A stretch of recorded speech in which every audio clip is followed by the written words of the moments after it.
بسم الله الرحمن الرحيم. السلام عليكم ورحمة الله وبركاته.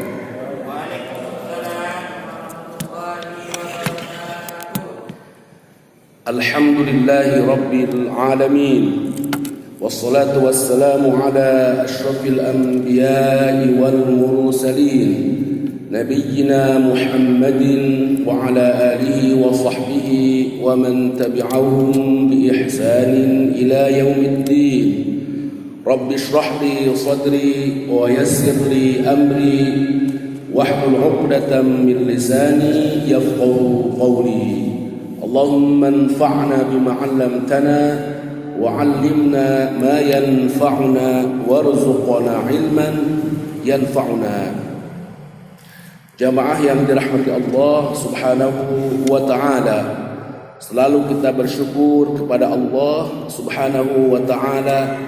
Walhamdulillahi rabbil alamin. Dalam majlis yang mubarak diberkahi Allah, kita bisa bersimpuh kembali, bermujalasah, berthalabul ilm, mencari satu dari ilmu-ilmu Allah, yaitu kajian fiqih. Dan kita, atau lebih khusus adalah fiqih madhab Asy-Syafi'i dari kitab Al-Fiqhul Manhaji ala madhabil Imam Asy-Syafi'i, disusun oleh Asy-Syaikh Dr. Mustafa Dib Al-Bugha dengan dua temannya. Kita sudah sampai pada pertemuan sebelumnya tentang pembahasan mandi-mandi yang al-mandub, yang sunnah, atau macam-macam mandi yang sunnah, yang hukumnya sunnah. Kita akan bagi menjadi dua bagian. Bagian pertama di pertemuan sebelumnya disebutkan apa saja. Yang pertama adalah mandi Jumu'ah atau mandi pada hari Jumat untuk sholat Jumu'ah, dengan pembahasan rincian sudah kita bahas. Kemudian al-Aidaini, mandi Aid atau untuk Aid, baik al-Fitr atau al-Adha. Kemudian juga al-Kusufain, baik khusuf al-Qamar atau kusuf asy-Syams, baik gerhana bulan ataupun gerhana matahari. Kemudian juga kita sudah masuk ke bagian yang keempat atau macam yang keempat, yaitu ghuslu al-istisqa, mandi istisqa. Dalil tentang kesunahan mandi Jumu'ah adalah hadis Nabi. Dalil tentang kesunahan mandi Aid al-Fitr adalah hadis Nabi. Yang lain-lainnya, al-Adha, Idul Adha, kusuf atau gerhana matahari atau gerhana bulan, maka itu dikiaskan kepada mandi hari Jumat, juga mandi hari Aid al-Fitr. Kalau dikiaskan, kita kemarin bahas, maka ada yang namanya illahnya, ada alasan dan kesamaannya. Apa alasan dan kesamaannya? Ijtima'un nas atau ijtima'un nasi fihi. Kita melakukan sholat yang mana sholat kita lakukan bersama-sama dengan manusia yang lain, berkumpul, maka tampang kita harus bagus, wangi. Jangan sampai menjadikan orang lain tidak nyaman dengan keadaan fisik kita. Nah, kemudian juga al-istisqa juga sama, itu dikiaskan kepada Jumu'ah ataupun al-Fitr dengan ilah yang sama. Istisqa di sini yang dimaksud adalah mandi untuk sholat al-istisqa. Karena istisqa sendiri dalam fikih secara umum artinya adalah talabu saqil ma, meminta diguyurkan air. Kalau secara harfiahnya maksudnya adalah minta diturunkan hujan. Ada yang paling simpel, yaitu dengan berdoa. Dengan doa saja, lagi musim kering, ya Allah turunin hujan, ini udah lama kering banget ini, pohon-pohon segala macam. Dengan doa begitu aja, itu juga bagian dari al-istisqa. Atau cara yang kedua, kata ulama, bisa juga diselipkan lebih khusus di dalam doa, di antara ayat di dalam doa ketika khutbah Jumu'ah Atau kemudian yang paling afdol lagi adalah sholat al-istisqa dengan cara-cara tertentu. Untuk sholat istisqa ini, maka di antara kesunahan-kesunahan sebelumnya ada yang namanya mandi. Mandi ini hukumnya sunnah. Baik. Kita sudah bahas juga yang keempat, mandi dikarenakan kita selesai memandikan mayit. Ini juga sudah kita bahas. Nah, kalau ini hadisnya adalah hadis juga dalil Nabi atau khusus juga.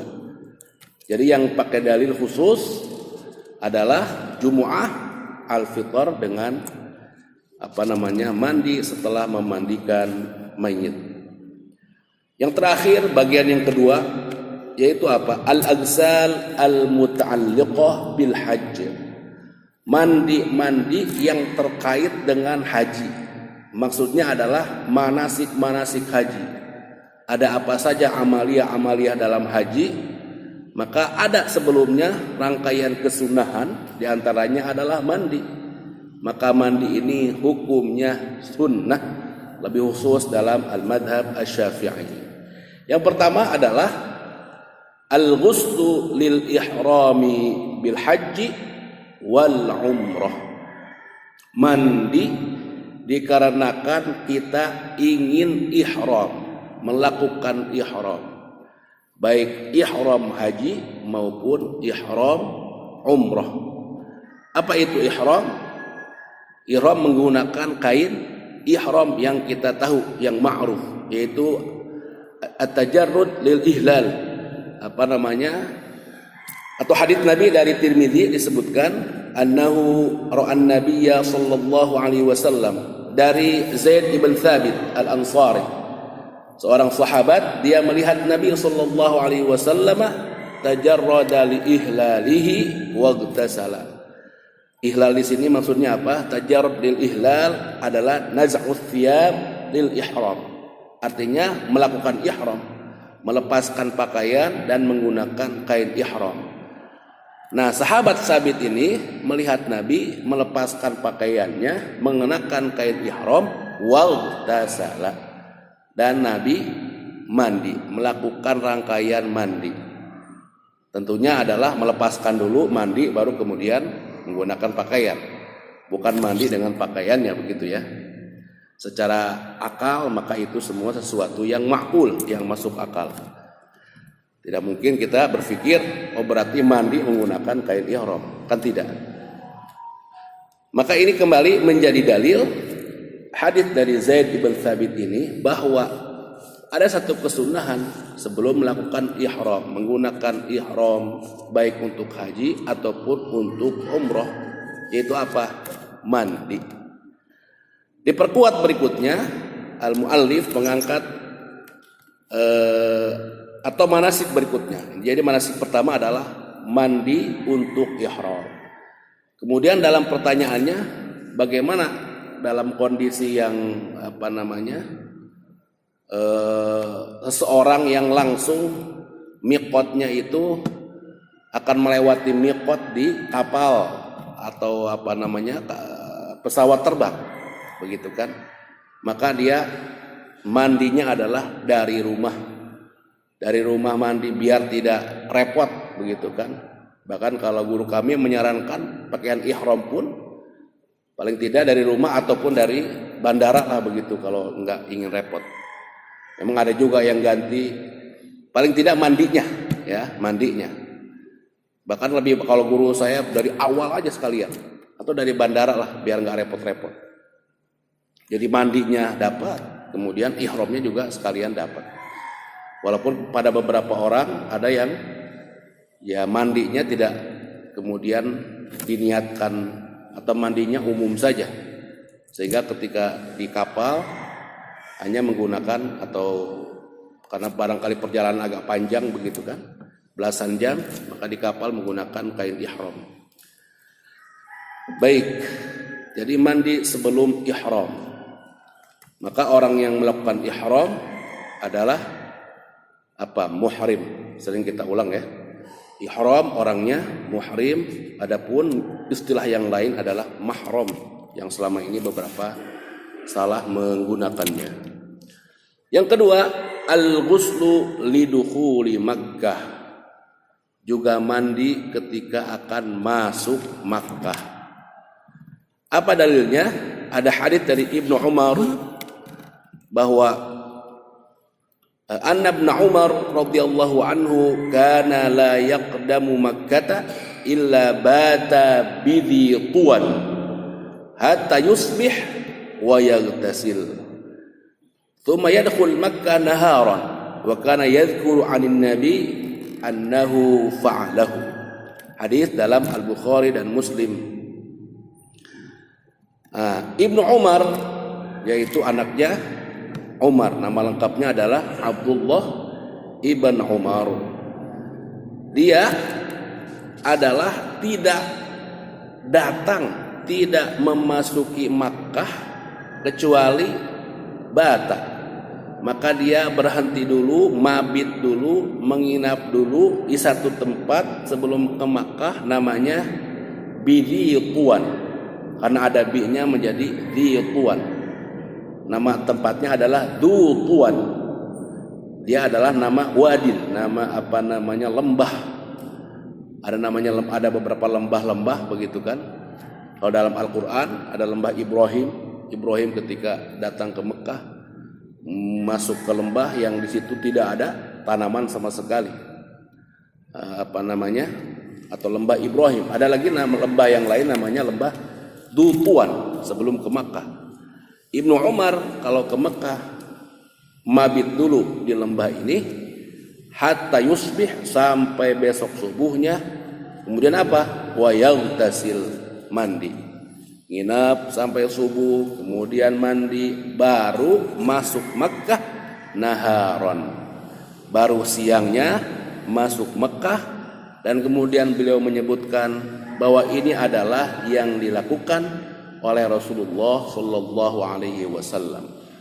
Bahkan Abdullah ibnu Umar terkenal adalah seorang sahabat yang ada beberapa istilah tasyaddud, tapi yang paling tepat adalah al-hirs, punya kesungguhan, ketamakan dalam mencontoh pribadi Rasulullah Shallallahu Alaihi Wasallam ruhan wa jisman, secara ruh juga secara jism, secara zahir. Ya, maka ini adalah kata Ibnu Umar kebiasaan atau perbuatannya Rasulullah sebelum masuk Makkah mandi terlebih dahulu. Maka bagaimana kondisinya? Ya tadi tergantung nanti kita. Ada kalanya orang yang umroh ataupun haji, ya dia kadang ke Madinah dulu, dia kadang ke Makkah dulu, ya macam-macam.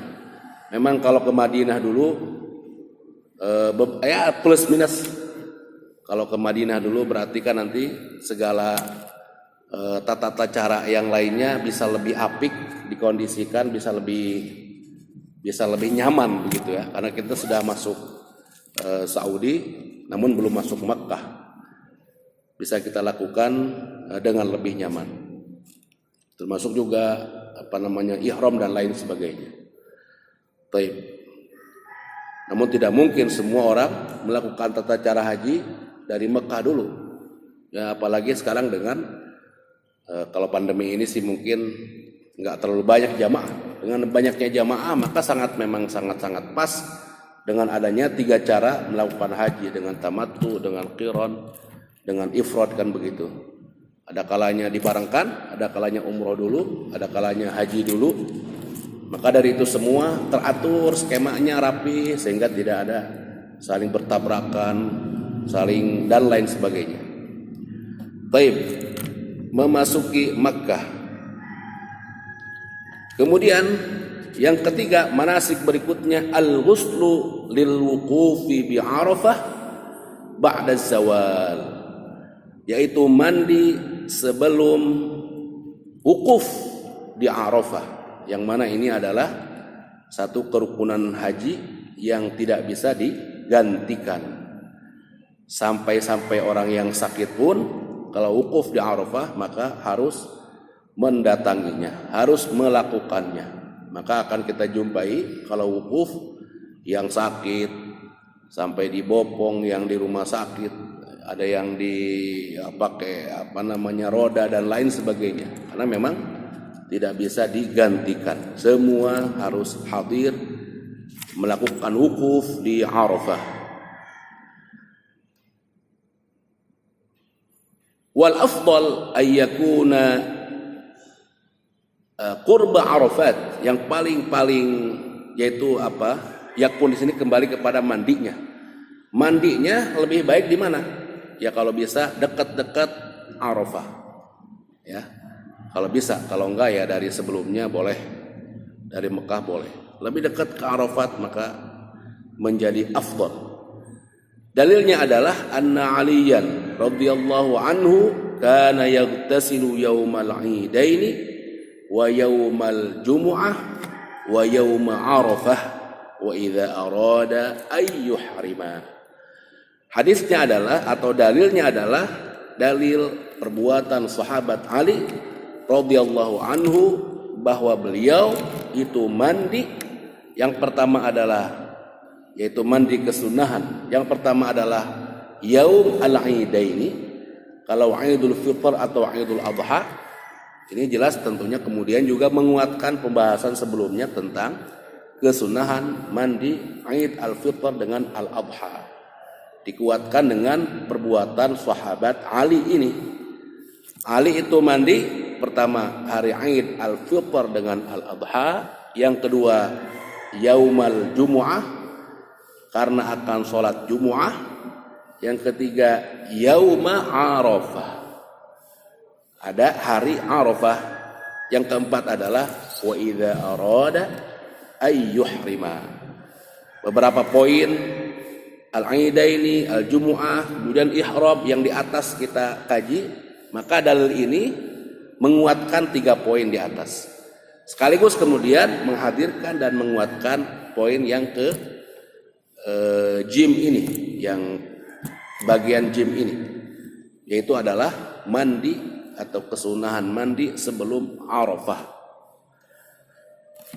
Dikuatkan yang lain, Imam Malik dalam Al-Muwatta'nya, ana Abdullah ibnu Umar radhiyallahu anhu kana yaghtasilu li ihramihi qabla an yuhrima wa dukhuli Makkah wa li wuqufihi ashiyata Arafah.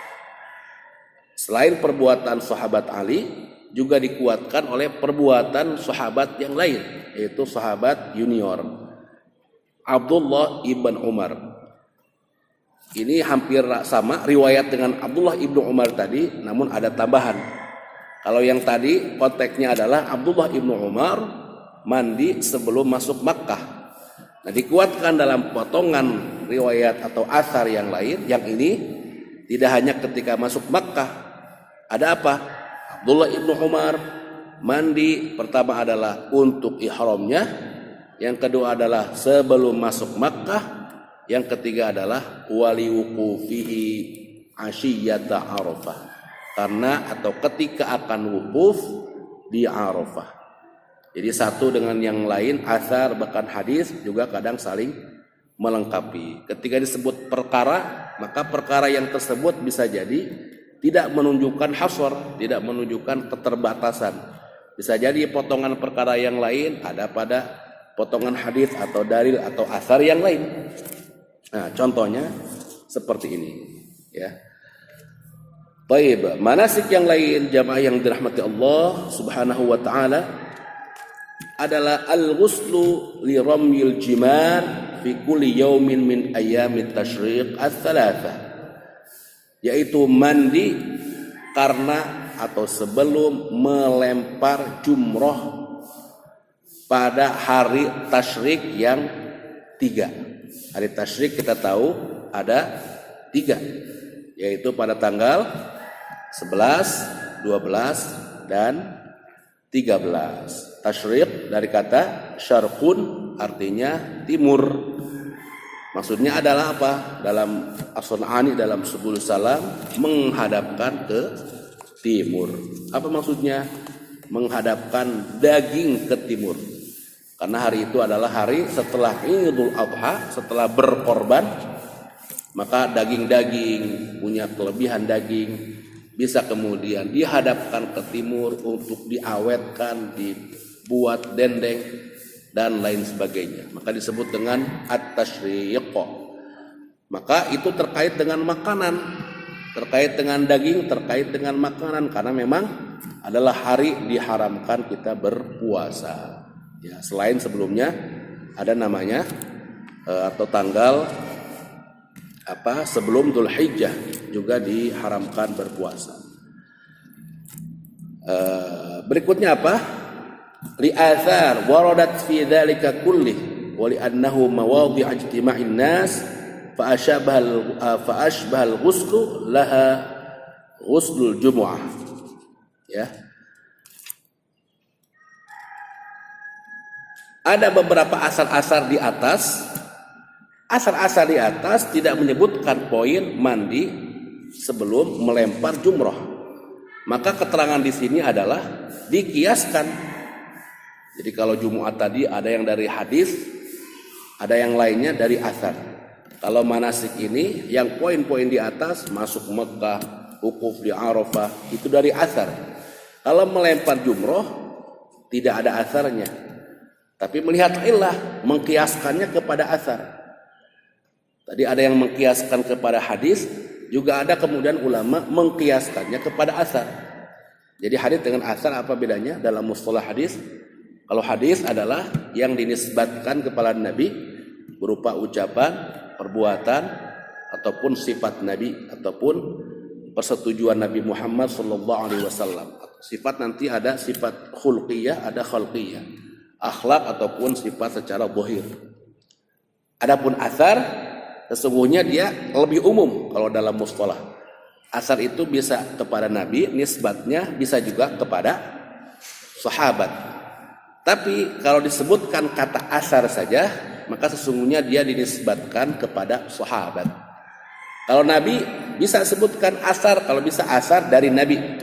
Kalau nggak ada kata dari Nabinya, maka asar itu sesungguhnya asalnya adalah dari sahabat. Seperti ini tadi, li athar waradat, nggak ada asar dari sahabat, otomatis asar itu dari sahabat. Nah, apa kiasnya tadi? Ijtima'un nas, karena perkumpulan manusia. Masuk Mekah, perkumpulan manusia, maka mandi menjadi satu kesunahan dalam asar. Ihram juga sama, wukuf di Arafah juga sama, melempar jumroh pun di situ ada ijtima'un nas. Berkumpul manusia, maka agar kemudian tampilan kita wangi, bersih, tidak kemudian menjadikan orang lain tidak nyaman, maka menjadi kesunahan atau rangkaian kesunahan adalah mandi sebelum melempar jumroh. Yang terakhir di antara manasik haji yang kemudian disunnahkan mandi sebelumnya adalah apa? Al-ghuslu lidukhuli al-Madinah al-Munawwarah. Mandi sebelum memasuki kota Madinah al-Munawwarah. Madinah yang diterangi. Diterangi apa? Dalam sirah adalah diterangi dengan cahaya dan ilmu dan hidayah ataupun juga risalah yang dibawa oleh baginda Muhammad sallallahu alaihi wasallam. Yang sebelumnya dari kejahiliahan, maka dianggap jahiliyah itu adalah satu kegelapan. Maka dalam ibarah Al-Qur'an minadh-dhulumati, dari kegelapan, minadh-dhulumati ilan nur. Islam adalah cahaya, adalah hidayah, adalah petunjuk. Maka Madinah yang tadinya gelap karena kebodohan, dengan datangnya Rasulullah membawa hidayah, membawa keberkahan, menjadi terang.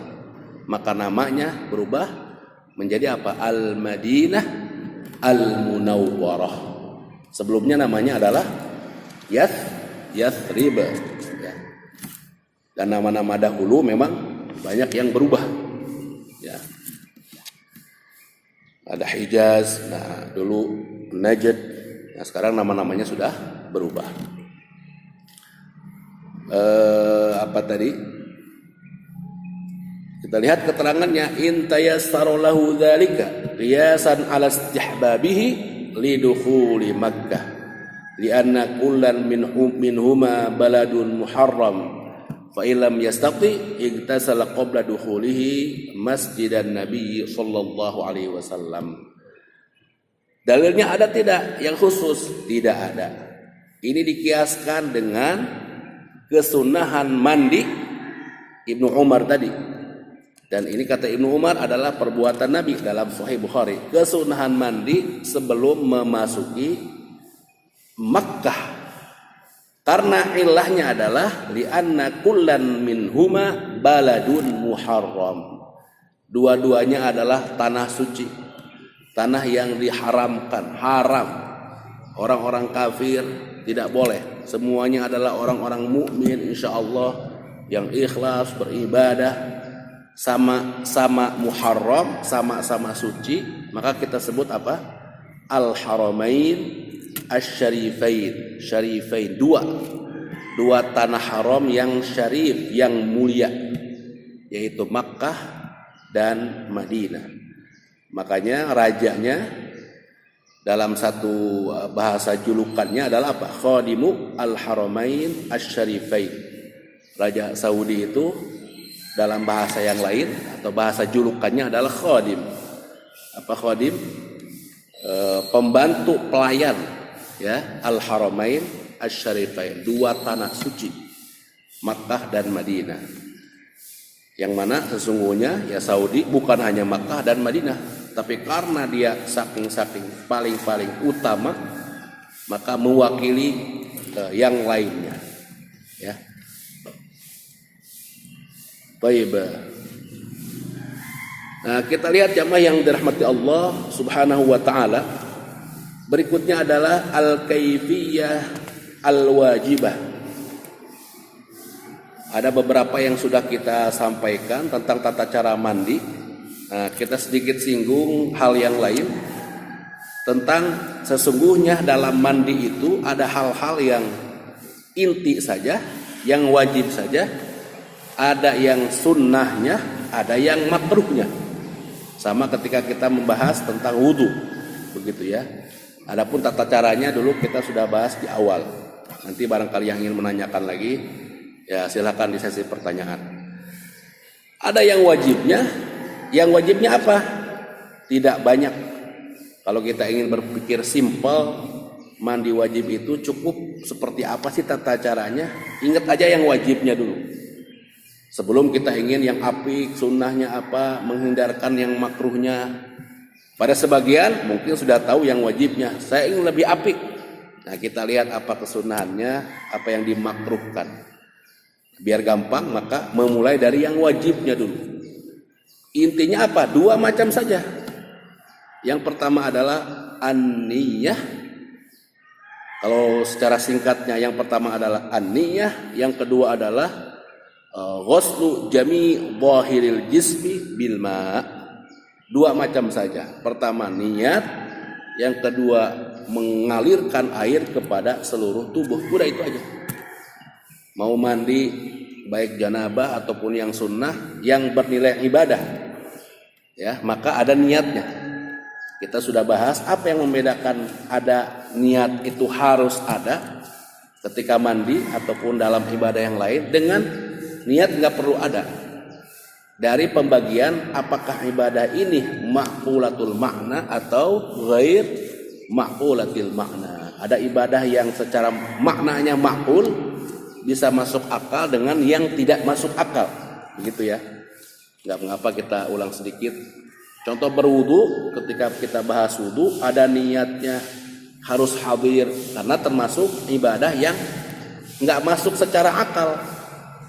Ya, contoh sering dicontohkan, batalnya adalah karena keluar sesuatu dari dubur, tapi yang dibahas, yang dicuci, yang dibasuh bukan duburnya, karena memang enggak masuk akal, maka butuh niat. Ibadah yang enggak butuh niat, contohnya apa? Kita contohkan juga, ada najis di tempat kita ingin sholat, kotoran apa begitu, kan kita bersihin. Itu secara akal juga sudah makbul. Kita ingin bersih tempat kita, maka bersihkan. Kita ingin bersih mungkin di pakaian kita bersihkan. Nggak perlu kemudian ketika kita membasuhnya, kita hadirkan niat, ya Allah saya niat nih membersihkan tempat saya mau pakai sholat ini, tidak usah. Langsung dengan kita membersihkannya saja cukup. Karena itu secara akal sudah makul, sudah langsung masuk akal kita. Begitu ya. Nah, mandi pun adalah ibadah yang tidak masuk akal. Ya, secara akal nggak masuk. Orang mandi janabah saja, misalkan kalau dipikir-pikir janabah saja, ya mohon maaf bagian itunya saja. Tapi kenapa harus ini semua? Pokoknya ikutin saja. Nah di sini kadang-kadang hikmahnya kalau kita bicara syariat, ada kalanya ibadah itu bisa masuk akal, ada kalanya nggak masuk akal, ada kalanya hikmahnya langsung terkuak, ada kalanya enggak. Maka di situ diuji keimanan kita. Ya, jangan segala sesuatu harus dimasukkan akal. Seperti orang liberal, ya susah kalau begitu nanti. Semuanya akali. Nah, sering kemudian pembantahannya kita lihat apa dalam membasuh khuf juga kita udah kaji ya. Sahabat Ali mengatakan kalau seandainya agama ini dibangun di atas akal, maka dalam perkara membasuh khuf niscaya yang lebih berhak untuk dibasuh apa? Bagian bawahnya kan. Tapi yang dibasuh yang wajib adalah bagian atasnya. Ya makanya ikutin aja. Ya kadang-kadang ada hikmahnya, kadang-kadang tidak terkuak hikmahnya, ikuti saja bagian dari kita atau menguji keimanan kita sampai sejauh mana kita punya tingkat loyalitas kepada agama ini, tunduk dan mengerjakan, menghadirkan kepatuhan dalam melakukan ibadah-ibadah di dalam agama kita. Hadits niat sangat masyhur, innamal a'malu binniyat. Segala perkara itu harus dihadirkan niatnya. Wa kaifiyatuha ay yaqula biqalbihi. Caranya adalah ini caranya. Caranya adalah dia mengucapkan di hatinya. Wa idza talaffadha bi lisanihi kana afdalu nawaitu fardal ghusli au nawaitu raf'al janabati au istibahati salati dan lain sebagainya. Ini perkara yang sudah lama dikaji oleh para ulama, maka tidak perlu kita berkencang-kencang. Kita saling bertasamuh dan bertoleransi. Ini tasamuh yang sesungguhnya, bukan tasamuh dalam akidah, tasamuh yang sesungguhnya saling kita menghargai. Karena semua sepakat niat harus ada, tempatnya di hati. Nah, berikutnya baru menguatkan dilafadzkan atau tidak. Maka ada yang tidak dilafadzkan, silahkan. Yang dilafadzkan juga silahkan untuk menguatkan hati. Baik, sehingga dengan itu selesai urusannya. Ya, tetap kita terjaga ukhuwah Islamiyah kita. Yang kedua, mengalirkan air kepada seluruh tubuh. Simpel saja. Basyaratan wa sya'ran ma'a yuthalil ma'i ila batil sya'ar wa usulihi. Sampai-sampai yang menarik perlu diperhatikan adalah basyarah dengan sya'ar. Apa namanya? Ya permukaan kulit, ini basyarah, kulit atas. Juga sampai-sampai bulu-bulu. Maka air-air harus masuk melewati atau sampai kepada permukaan kulit, ya.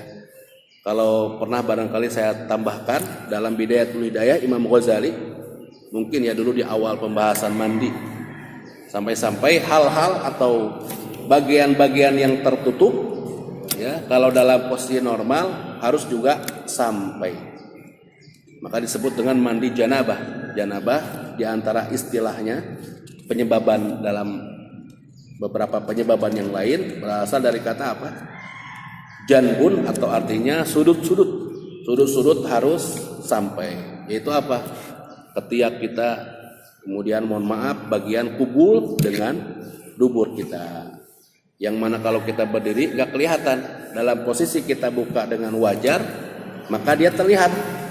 Ketiak kita, kubul kita, dubur kita. Kalau kita jongkok, sebagaimana ketika kita mohon maaf membersihkan kubul kita setelah hajat begitu, maka itu harus juga dibersihkan.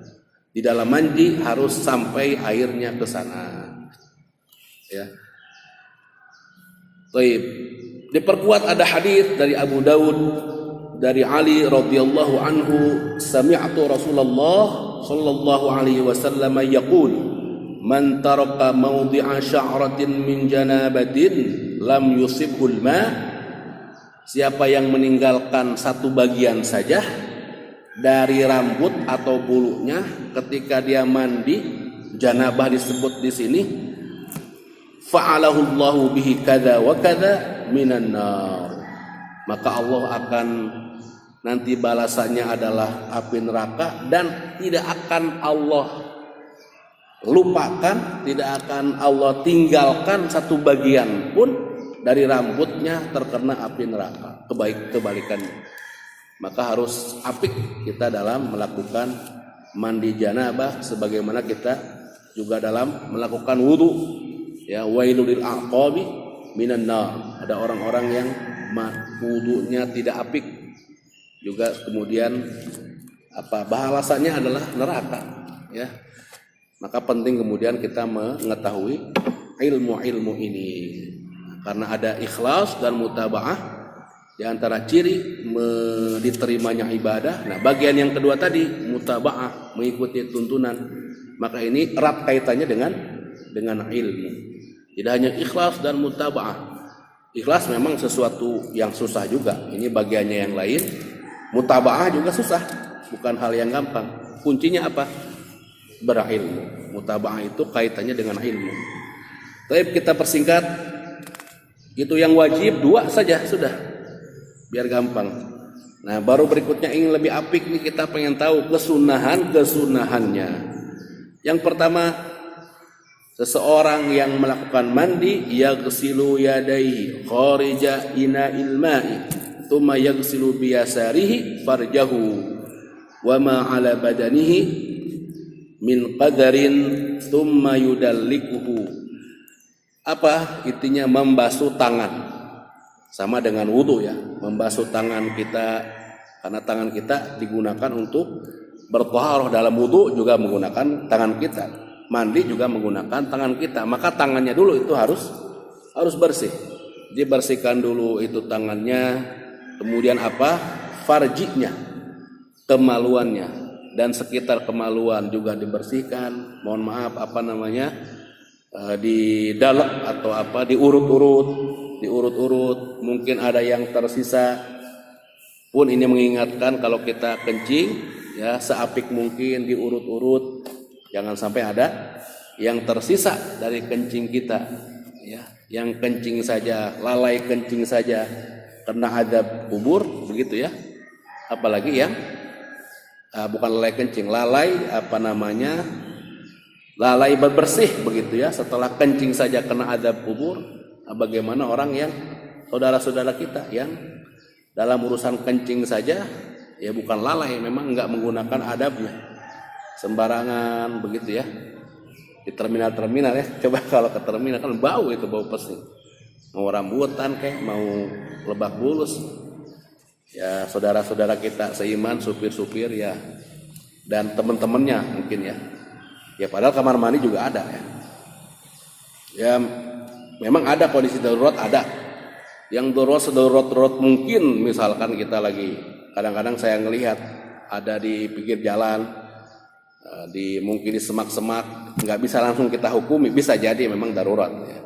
Bisa jadi memang dia ya asal aja, daripada ke tempat toilet bayar 2.000, mungkin ada yang hitung-hitungan bayar 2.000, sayang, mungkin aja. Nah, jangan sampai seperti itu, karena 2.000 nggak mau bayar 2.000, balasannya adalah na'udzubillah adab kubur, begitu ya.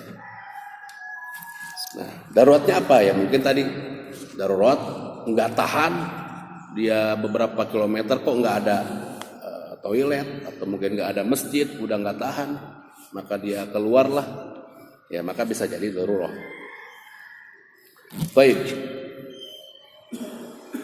hadis Nabi dari Maimunah. Kata Maimunah, saya menyiapkan untuk Nabi Shallallahu Alaihi Wasallam air untuk mandi. Kemudian apa yang dilakukan oleh Nabi pertama kali? Nabi membasuh kedua tangannya 2 kali atau 3 kali, kemudian membasuhkannya ke bagian kirinya dulu, kemudian dibasuhkan zakarnya atau madzakir atau farajnya atau kemaluannya. Maka dalam kajian adab ya, tangan kanan atau kadang sering disebut tangan baik, nggak ada tangan baik, tangan yang nggak buruk ya. Kadang kita bilang nggak pakai tangan yang bagus ya atau baik atau gimana gitu. Ya nak begitu ya, semuanya baik. Ada kanan, ada kiri, semuanya baik. Semuanya karunia dari Allah Subhanahu wa taala. Semuanya mempunyai peran. Namun kemudian dalam bicara adab, maka ada kalanya kita menggunakan tangan yang kanan. Ada kalanya menggunakan tangan yang kiri. Secara umum hal-hal yang baik tangan yang kiri, ya. Namun kemudian dalam beberapa hal menggunakan tangan yang kiri. Contoh ketika kita akan membasuh atau kemaluan kita, ya. Maka ketika kencing, misalkan ya, diperhatikan kita gunakan kemaluan tangan kiri kita. Yang kedua, setelah membasuh tangan dan kemaluan, ya tawaddu wudu'an kamilan. Kemudian juga di antara kesunahan berwudu, ya. Berwudu sebelum mandi. Dan kemudian diingatkan di sini ketika mandi itu, maka sesungguhnya al-ayman tsummal aisar. Yaghsil shiqqahu al-ayman tsummal aisar. Ini sama juga dengan berwudu. Di antara kesunahan berwudu adalah memulai dengan yang kanan, membasuh anggota yang kanan dulu baru yang kiri. Mandi pun sama, yang kanan dulu baru yang kiri. Memang secara umum perkara-perkara yang baik Nabi memulainya dengan yang kanan. Apa kata atau hadis Nabi yang lain dalam riwayat Aisyah, kana Nabi sallallahu alaihi wasallam yu'jibuhu at-tayammun. Nabi itu sangat suka bertayammun, dari kata yamin, dari kata kanan, mendahulukan yang kanan. Dalam hal apa aja? Fi tana'ulihi wa tarajjulihi, dalam tana'ul menggunakan sendal kanan dulu, dan tarajjul, sampai tarajjul nyisir saja yang kanan dulu. Kita mungkin punya rambut, maka sebelah kanan dulu. Kadang-kadang belahannya di tengah ataupun belahannya lebih besar ke kanan, artinya kan rambut kita pasti berbelah, ima sebagiannya lebih besar ke kanan atau ke kiri atau tengah-tengah. Maka ketika akan menyisir yang kanan dulu, ya. Wa fi tuhurihi, juga dalam bertaharah, dalam wudu, juga dalam mandi bertaharah, maka dimulai dengan yang kanan dulu. Wa fi sya'ni kulli, dalam urusan-urusan yang lain. Baik. Juga di antara kesunahan sama dengan wudu adalah at-taslis a'malil ghusl. Membasuh atau sebanyak 3 kali, ya. Step terakhir sambil nunggu kita sholat, makruhatul ghusl, yang dimakruhkan. Yang pertama al-israf fil ma lima marra ma'aka fi makruhatil wudu. Sama dalam makruhatul wudu, satu macam di antara kemakruhan, yang dimakruhkan, yang dibenci dalam berwudu, juga sama poinnya ada dalam kemakruhan dalam mandi, yaitu apa? Al-israf, menggunakan air dengan israf, dengan berlebih-lebihan, ya. Kita sudah bahas, ya. Bahkan Nabi kalau mandi cukup dengan 1 sok saja, yaitu 4 amdad. Kalau wudu cukup dengan 1 mud saja. Wudu segini cukup, mandi dengan 4 kepala atau 2 tangan kanan kita. Tapi maknanya ini apa? Bukan maknanya harus seperti itu. Maknanya ya ini cukup. Maka lebih dari itu boleh. Ukuran kemudian israf atau tidak, maka kita lihat dari urufnya, dari adat setempat. Kalau orang Indonesia memang air alhamdulillah berlimpah. Di Jabodetabek lah kurang lebih kita berlimpah. Maka ya kira-kira juga kita mungkin cukup 1 ember atau 2 ember, begitu 3 ember. Jangan sampai berarti lebih dari itu, 1 bak misalkan, ya. Maka itu termasuk al-israf ya. Pada tempat tertentu ya, di tempat yang jarang air, maka bisa dipraktekkan dengan 1 sa' ini wudunya dengan 1 mud. Yang kedua, al-iktisal fil ma'ir rakid. Yang dimakruhkan yang kedua dan yang terakhir adalah mandi di tempat yang tergenang, bukan air yang mengalir. Ya.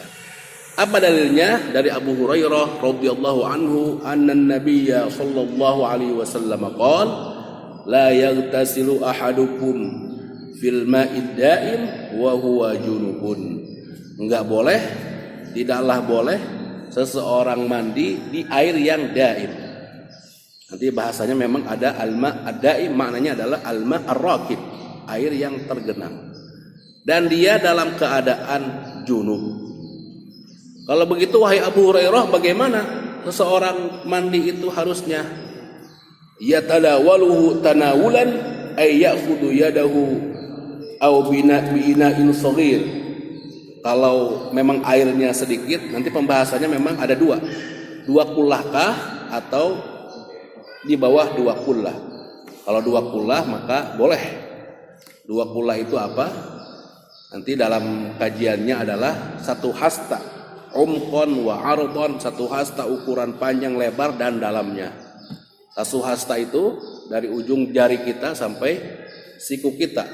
Nanti keterangan kalau dimeterkan, ada yang apiknya 1 meter, ada yang 45 cm, ada yang apiknya 1 meter. Karena memang kalau sentimeter, kalau kita dapat keterangan fikih, itu bukan ukuran yang mutlak.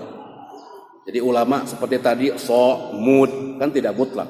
Maka nanti kira-kira sama seperti tadi hasta, ya ada yang mengapikkan 1 meter, ada yang 45. Nanti kalau diliterkan, kurang lebih ada sekitar 230 atau 70 dalam al-fiqhul islami letter, kalau diletterkan kurang lebih. Nah kalau itu dalam hadis, kalau 2 kullah, idza kana al-ma'qullataini, kalau air itu 2 kullah maka tidak akan ternajisi, kecuali kalau berubah rasa, warna atau bau. Kalau kurang dari itu, maka apa kata Abu Hurairah? Ini konteksnya yang nggak boleh kita mandi dalam air yang tergenang. Maka caranya adalah ya tanawaluhu tanawulan au ya'khud min yadihi. Maka diambil airnya dari situ. Ya orang tadi mandi, kalau kita air tergenang dengan 4 sok saja cukup, kita mandi. Ya makanya kalau kurang, ya ambil aja dengan tangannya. Ya. Yang menarik, wayanwil ightiraf in kana al-ma' qalilan hatta la yasiru musta'malan. Kalau airnya sedikit, kalau dia ngambilnya dengan tangan dia, maka niatkan itu ightiraf. Apa ightiraf? Niatkan itu ngambil. Ightiraf dari kata mighrafah. Mighrafah itu artinya gayung, mengambil. Niatkan dia mengambil tangan dia sebagai alat, sebagai gayung, mungkin bahasa gampangnya. Niatkan itu adalah sebagai alat mengambil, ightiraf. Kenapa? Kalau nggak diniatkan ightiraf, yasiru musta'malan, maka terhitung musta'mal. Dia ngambil air misalkan pakai tangan dia, pertama kali digunakan untuk mandi dia, maka termasuk tangan dia kan sudah basah, dia pakai lagi, maka musta'mal, tercampur, sementara airnya sedikit. Dalam wudu pun begitu, dalam mandi juga begitu. Kita dulu pernah, kalau nggak salah pernah saya sampaikan, dulu pernah rame Sandiaga Uno itu ya, yang wudu dari gayung kan gitu. Rame. Pembahasannya masalah itu musta'mal atau tidak. Ya kembali lagi, musta'mal atau tidak ya tergantung niatannya. Kalau dalam pakai kacamata madzhab Syafi'i, ya tergantung niatannya. Mas Sandi tadi, Mas Sandi ngambil airnya dia ightiraf apa enggak ightiraf? Kalau niatannya ightiraf, ngambil, maka tangannya enggak terhitung musta'mal karena niatannya adalah ightiraf. Tapi kalau ightirafnya menggunakan alat yang lain, maka berarti kan tangannya enggak basah. Nah ini kalau ightiraf di sini kalau menggunakan tangan, maka niatkan ightiraf. Baik.